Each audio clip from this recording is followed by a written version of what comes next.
ধনবাড়িতে বৈষম্য বিরোধী আন্দোলনে নিহত ও শহীদদের স্মরণে দোয়া ও জনসভা। মধুপুর টাঙ্গাইল প্রতিনিধি আব্দুল হামিদের তথ্যচিত্রে বিস্তারিত।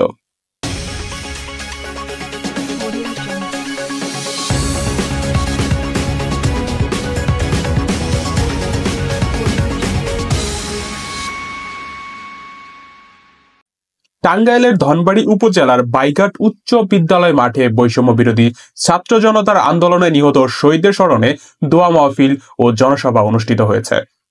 শনিবার 18 জানুয়ারি বিকেল 4টায় ধনবাড়ি মধুপুর উপজেলা বিএনপির যৌথ আয়োজনে বাইঘাট উচ্চ বিদ্যালয় মাঠে অনুষ্ঠান অনুষ্ঠিত হয়। ধনবাড়ি উপজেলা বিএনপির সাবেক সাধারণ সম্পাদক মোহাম্মদ আয়েন উদ্দিনের সভাপতিত্বে প্রধান অতিথি হিসাবে বক্তব্য রাখেন বিএনপির জাতীয় নির্বাহী কমিটির সদস্য অ্যাডভোকেট মোহাম্মদ আলী। প্রধান বক্তা হিসাবে বক্তব্য রাখেন সাবেক বিএনপির নেতা বিশিষ্ট ব্যবসায়ী আলহাজ আনোয়ার হোসেন, ধনবাড়ি উপজেলা বিএনপির সাবেক সভাপতি অধ্যাপক রেজাউল হক সহ মধুপুর ও ধনবাড়ি উপজেলা বিএনপির বিভিন্ন অঙ্গ ও সংগঠনের নেতৃবৃন্দ বক্তব্য রাখেন।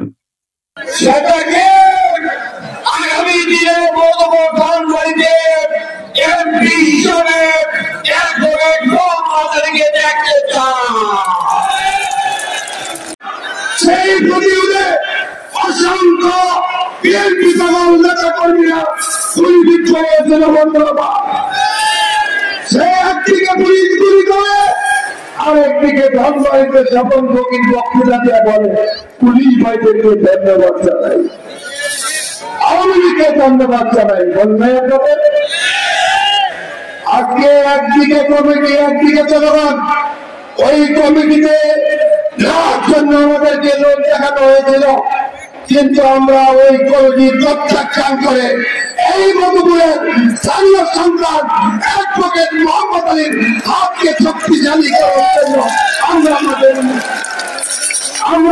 নেমেছি। অ্যাডভোকেট মোহাম্মদ আলীর হাতকে শক্তিশালী করার জন্য নামে জনগণ ভোট দিয়েছে, আর আমাদের নেতা অ্যাডভোকেট মোহাম্মদ আলীর পক্ষে 65 লাখ জনগণ ভোট দিয়েছে।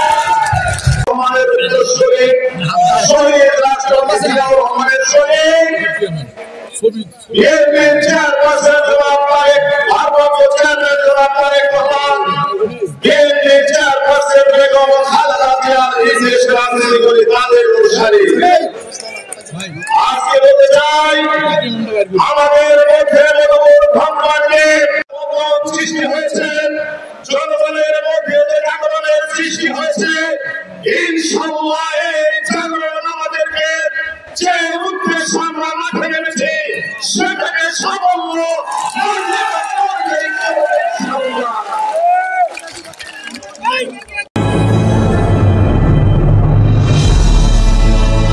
আপনারা দেখছেন অগ্রযাত্রা টেলিভিশন।